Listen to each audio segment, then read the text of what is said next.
The last few years have been difficult between my father and me. We haven't understood each other for years. I prefer to stay away and avoid the disagreements that inevitably arise between us. We haven't spoken in months. I'm certainly to blame for that. Confronting the past in this house frozen in time. I don't want to. I don't want to anymore. I hope he's all right. I must make sure he is.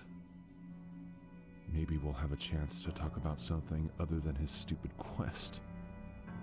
And my mother. That was so long ago.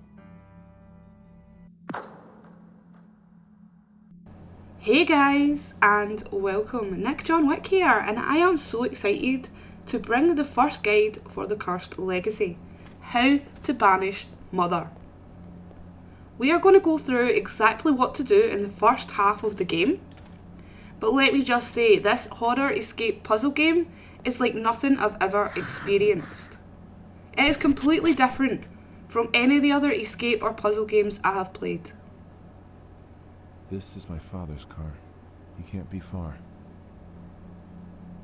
And this is because it contains a story within it. So let's jump right in. We're going to come up to the car and we're going to have a little read at the letter from Chris's father. Chris, you've come. After all these years of searching, I finally found a lead. I'm going to follow it. Whatever the cost, I've got to know. It may be my only chance.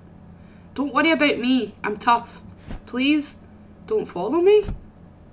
I mean, you know, Dad said not to follow him, but I'm not really sure anyone listens to their parents, so, I mean, let's just go ahead anyway.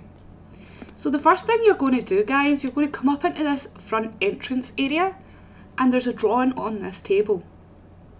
A sketch of an old stone statue.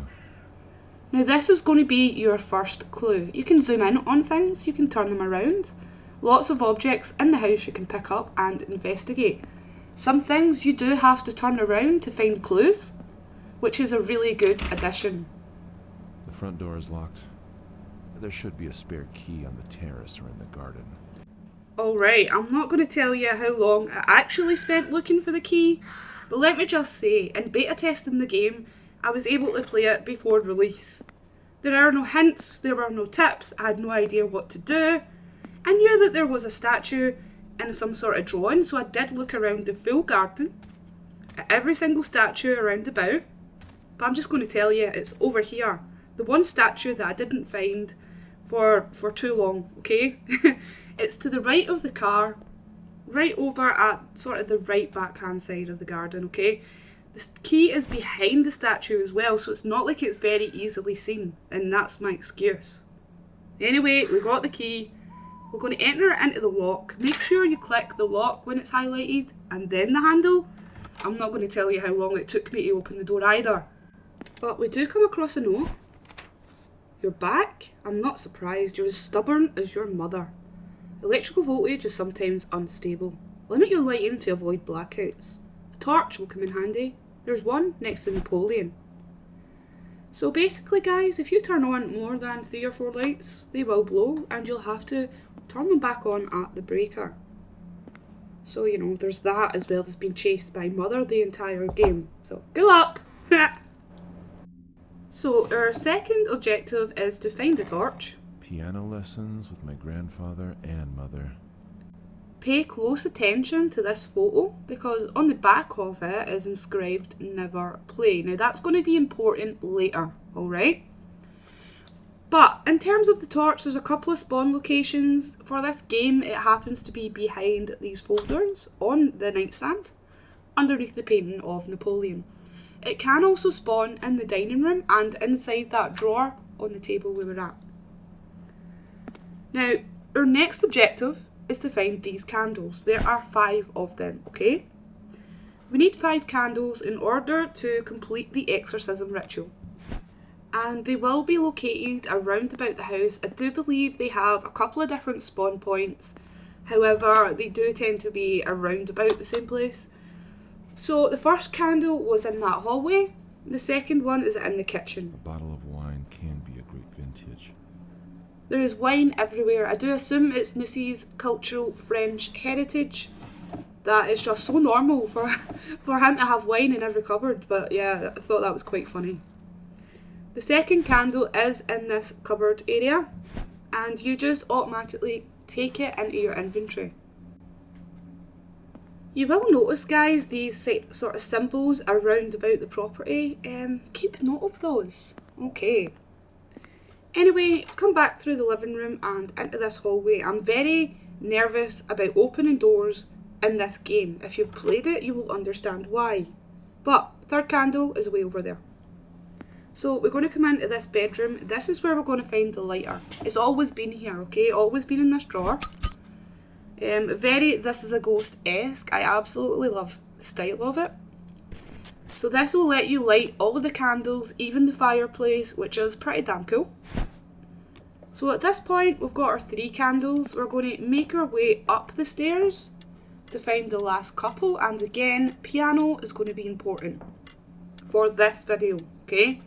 So pay attention. Anyway, the next candle is hidden behind this bottle of wine.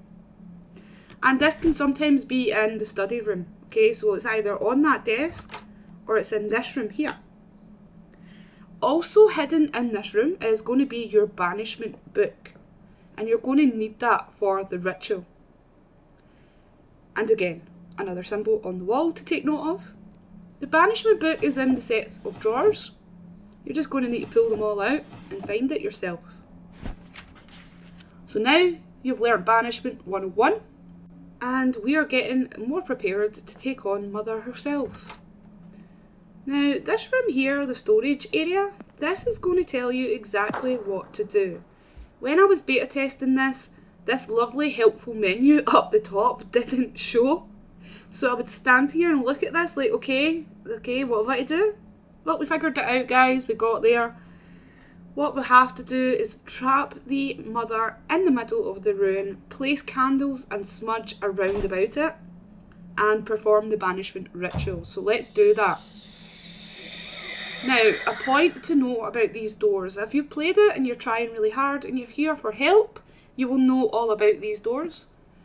You will get attacked like that as soon as you open the door. If you do not want to be attacked, leave it a couple of minutes and let her walk away. Okay? For the last candle, we're coming down this hallway and we're going to push the cupboard or the chest of drawers, whatever you want to call it. We're going to push that down to open up this new hallway. Now, there is sometimes a candle in the bathroom. It can be over here in this little medicine cabinet area. If it's not there, it will be in this room.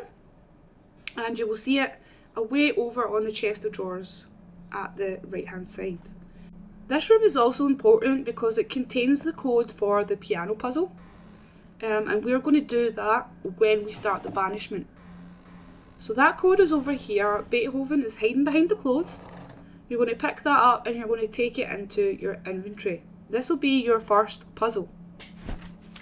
Now, as we can see, we've got Beethoven, and on the back we have the keys, which is very helpfully given us each key name. Do, re, mi, fa, sol, la, si, do. Anyway, at the top of this drawing, you have the order that you have to input it into the piano. Mi, re, si, re, do, la. Okay, I know I'm a great singer. So we're going to do that in a second. Let us get the final candle. And a very important point, guys, that I have to run through. Do not do the piano before you set your candles up. Okay? I'll say that again. We have our 5 candles. We have our smudge and lighter and banishment book. However, remember that picture down the bottom? Never play. As soon as you play that piano, it's going to really aggravate Mother. For some reason, she doesn't like it anymore. So, to make it easier on yourself and so you don't feel like a bag of dicks, basically, set all your candles out first. Now, sometimes she can come along and blow these out. You can also set the fire for romantic mood, I don't know. But she will blow the candles out sometimes. You may need to relight them, I'm just saying. Put your smudge stick on that little plate. And your other 2 smudge sticks you will get from the piano puzzle. Okay, you put one there and one here while she's, trying to attack you. So good luck with that. Kind of want to trap her in the middle. So what's going to happen? Here's the tactic. Piano gets played. Secret door opens. Crucifix, smudge obtained. Come straight down here. Place the smudge and try and lure her into the room. Easy, right? You're going to see what's going to happen. We're going to talk through it, so don't worry, right? You have to make sure those candles are lit before you can play the piano. But it will automatically put Beethoven right there. And it's a warning because she will start the hunt right after you finish. So here is the code, guys. Mi, re, mi, si, re, do, la. You can figure that out, or here's the answer. Just, I've been fancy with my graphics. So give that a play and watch what happens.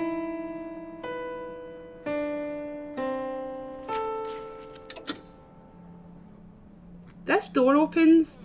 After he talks, you've got 30 seconds, okay? So while he's talking, you're fine. Calm down. Take a breath. Now you've got 30 seconds. Don't run. Do not run. She will hear you. She will come and get you. Make sure, however, that your crucifix is highlighted in your inventory. This means that you can simply press E without having to bring your inventory up, and it will repel her pretty quickly. Now I'm going to show you what to do and what not to do, and we're going to start with what not to do, okay? Now I've set all of this up. The only things to put in is the smudge sticks. You place them on the plate and then click them again. As you can see, she comes straight for me, and she blows out all of these candles. Alright? What we have to do is keep an eye on where she is, and whenever we hear her, there is an audio cue. Press E right away. Don't stand in the middle of the room like I am. Why? Because there's nowhere you can go. She will automatically be pulled into it. Stand slightly outside the room, because that way she will come towards you and be trapped in it. Alright? Now what happens when you die? You still get that 30-second timer. Get your candles set up because they will go away. And now you're going to be able to see what happens if you unfortunately don't have time to set up. So as you can see here, I got 2 candles out. And that was about all I could get. She started hunting. Obviously you have a very short duration with the crucifix. And in this scene, you can actually see her go to the couch, which really scares me. I feel like she was too close in range and my crucifix was far too low. So take a step back. Alright. Got all of the candles just about lit. The good thing about the crucifix is it replenishes pretty quickly. However, standing in the middle to do the candles is definitely easier. Just make sure when you light that smudge that you're not in that circle. Okay? You want to get outside of it. So we're going to finish off by doing the last smudge. As you can see, I'm more outside of the circle and the banishment begins.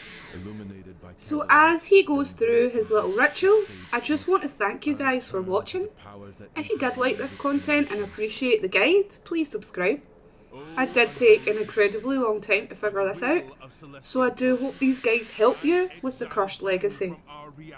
Thank you guys for watching, and coming up next will be the chess puzzle. So if you're stuck with that one too, make sure to check out the playlist. That's her banished. Thank you for watching. Bye guys!